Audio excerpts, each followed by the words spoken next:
নওগাঁ জেলার বদলগাছি উপজেলার ভান্ডারপুর গ্রামে একটি জমি দখল নিয়ে বিরোধ দেখা দিয়েছে। নওগাঁ ৩ আসনের আওয়ামী লীগের সাবেক এমপি সুরেন্দ্রনাথের ভাগ্নে পার্থ চৌধুরীর বিরুদ্ধে বিনিময় কবলা উক্ত জমি জোরপূর্বক দখলের অভিযোগ তুলেছেন স্থানীয়রা। আওয়ামী লীগের দোসর আর আরো কথা হলো ওই সাবেক যে ছিল এমপি ছিল সুরেন্দ্রনাথের ভাগনা, বড় ভাগনা। এলাকার মানুষের জলে কিছু হয়নি, প্রায় মানে হিন্দু মুসলমান প্রায় লোক জল আছে, এখনো জলাতেই আছে, ওই জের ধরে জলাতেই আছে। অফিস আদালত হ্যান ত্যান দালালি করা, বহু কিছু করা, মানুষকে অত্যাচার করতে যা করা লাগে তাই করে।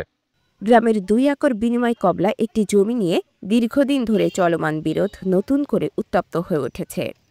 অভিযোগ উঠেছে আওয়ামী লীগের সাবেক এমপি সুরেন্দ্রনাথের ভাগ্নে পার্থ চৌধুরীর বিরুদ্ধে। ভুক্তভোগীরা জানান, অভিযুক্ত পার্থ চৌধুরীর চাচা অখিল চন্দ্র ভারত চলে যাওয়ার সময় বিনিময় কবলার মাধ্যমে এই জমি হস্তান্তর করেন।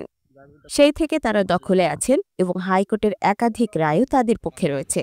৬৬ সালে আমার দাদা এখানে বিনিময় সম্পত্তি আমরা ভোগ দখল করতেছি। আমাদের বিভিন্ন সময় মামলা হামলা, হয়রানি, নির্যাতন, সুরেন্দ্রনাথের ভাগনা পার্থ চৌধুরী আমাদের সাথে বিভিন্ন রকম অত্যাচার এখন আগেও করছে, এখনো করতেছে। আমরা বিনিময় করে আসি ৬৬-তে। আসার পরে বাবা মরে গেছে, সম্পত্তি সব বিয়ে দিয়েছে, বোন টুনগুলা ৬টা বোন আমরা বিয়া টিয়া সব করে দিয়ে দিছি। এখন ওই অবস্থায় ৩০-৩৫ বছর থেকে আমাদের খুব জ্বালাতন করতেছে, কেসের উপর কেস। অন্যদিকে এলাকাবাসী বলছেন, যাদের নামে কবলা রয়েছে তারাই বৈধ মালিক এবং দীর্ঘদিন ধরে জমিতে বসবাস করছেন। তাহলে অখিল চৌধুরী তো বিনা স্বার্থে ভারতে যায়নি, এদের থেকে বাড়ি ঘর নিয়ে দেখতে ওই বাড়ি ঘর দিছে প্রতি সাল। এমনি দিবে না, এটা অস্বীকার করার কোনো যুক্তি নাই। এরা শরিকের এক অংশ, অখিল চৌধুরীর অংশীদার এরা না। ইন্ডিয়ার থেকে আসে অবৈধভাবে আমার দখল করলো। রিফিউজিরা আমাদেরও জমি খাচ্ছে ১৭৩ একরের মতো জমি। তাহলে ইন্ডিয়ার থেকে আসে, ভারত থেকে আসে দখল করলো। এ দেশের মুসলমানেরা পারলো না, ভারত থেকে মুসলমান আসে দখল করবে, এটা তো কথা না বাবা।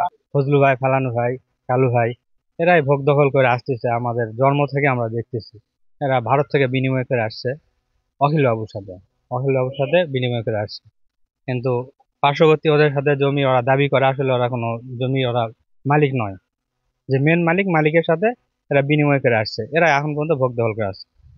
এ বিষয়ে অভিযুক্ত পার্থ চৌধুরী জানান, জমিটি অবৈধভাবে দখল করা হয়েছে এমনটা বলা যাবে না, কারণ তার বাবা তাদের এখানে থাকতে দিয়েছিলেন, তাই এটা অবৈধ দখল নয়। তবে বর্তমান যাদের দখলে আছে তাদের কাছে বৈধ কোনো হাইকোর্টের কাগজ নেই। বদলগাছি উপজেলা নির্বাহী অফিসার জানান, বিষয়টি তার নজরে আছে এবং নির্ধারিত তারিখে শুনানি অনুষ্ঠিত হবে। জমি নিয়ে দীর্ঘদিনের এই বিরোধে আদালতের রায়, উভয় পক্ষের দাবি আর প্রশাসনিক পদক্ষেপ সবকিছু মিলিয়ে এলাকায় চরম উত্তেজনা বিরাজ করছে।